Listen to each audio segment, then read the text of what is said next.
జాతీయ బీసీ సంక్షేమ సంఘం ఆంధ్రప్రదేశ్ రాష్ట్ర అధ్యక్షుడు వై నాగేశ్వరరావు రాష్ట్రంలో బీసీ సంఘాన్ని బలోపేతం చేసేందుకు రాష్ట్ర వ్యాప్తంగా పర్యటిస్తూ నేడు చిలకలూరుపేటకు విచ్చేస్తున్నట్లు రాష్ట్ర వర్కింగ్ ప్రెసిడెంట్ మద్దుల వెంకటకోటయ్య తెలిపారు. ఈ సందర్భంగా పల్నాడు జిల్లా చిలకలూరుపేట పట్టణంలోని వెంకటకోటయ్య అతిథి గృహంలో ఏర్పాటు చేసిన విలేకరుల సమావేశంలో వారు మాట్లాడారు.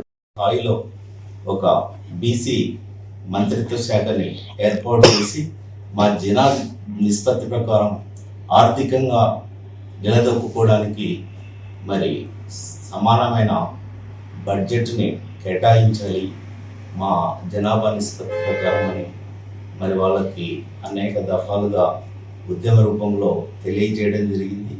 మరి ప్రస్తుతం ఏదైతే ముఖ్యమంత్రిగా తెలుగుదేశం పార్టీ అధికారంలోకి రావడానికి మేము కృషి చేయడం జరిగింది. అందులో భాగంగా మొన్ననే మా ముఖ్యమంత్రి వర్యులు చంద్రబాబు నాయుడు గారు బీసీ సమస్యల పైన ఒక చర్చా రూపంలో బీసీ మంత్రులను పెట్టుకొని చేయడం జరిగింది. తప్పకుండా బీసీలకు న్యాయం చేయాలి, రక్షణ చట్టం తీసుకురావాలి. ఏదైతే గత ప్రభుత్వంలో 24%తోనే స్థానిక సంస్థల్లో ఎలక్షన్స్ జరిపారో వాటిని 34%తో తప్పకుండా మా ప్రభుత్వం ఎలక్షన్స్ జరుపుతాయి. మరి అట్లాగే బడ్జెట్ను కూడా 37,000 కోట్లు కేటాయించడం, ప్రతి జిల్లాలో బీసీ భవనాన్ని తప్పకుండా ఏర్పాటు చేస్తాం.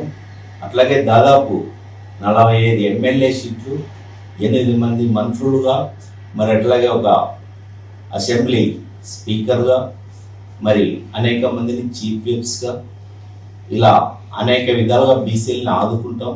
తప్పకుండా బీసీలను డెవలప్మెంట్ చేస్తామని చెప్పడం. ముందుగా మీడియా మిత్రులందరికీ కూడా పేరు పేరున నా కృతజ్ఞతలు తెలియజేసుకుంటా ఉన్నా. నా పేరు మాదాసు పృథ్వీరాజ్. నేను చిలకలూరుపేట నియోజకవర్గ జాతీయ బీసీ సంక్షేమ సంఘం అధ్యక్షుడిగా పనిచేస్తూ ఉన్నాను. ఈరోజు రాష్ట్ర వ్యాప్తంగా ఈ సుడిగాలిగా తిరుగుతున్నటువంటి మా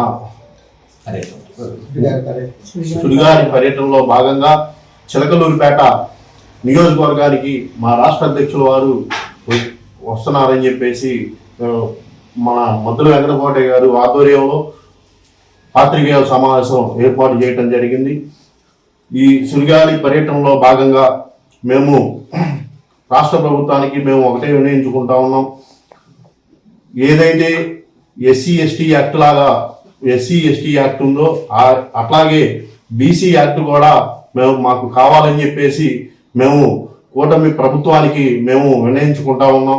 అలానే మరికొన్ని ఎన్నో కార్యక్రమాలు మీరు మా బీసీల పట్ల ఆలోచించి మా బీసీల ఎదుగుదలకి మీరు రాష్ట్ర ప్రభుత్వం కూడా మాకు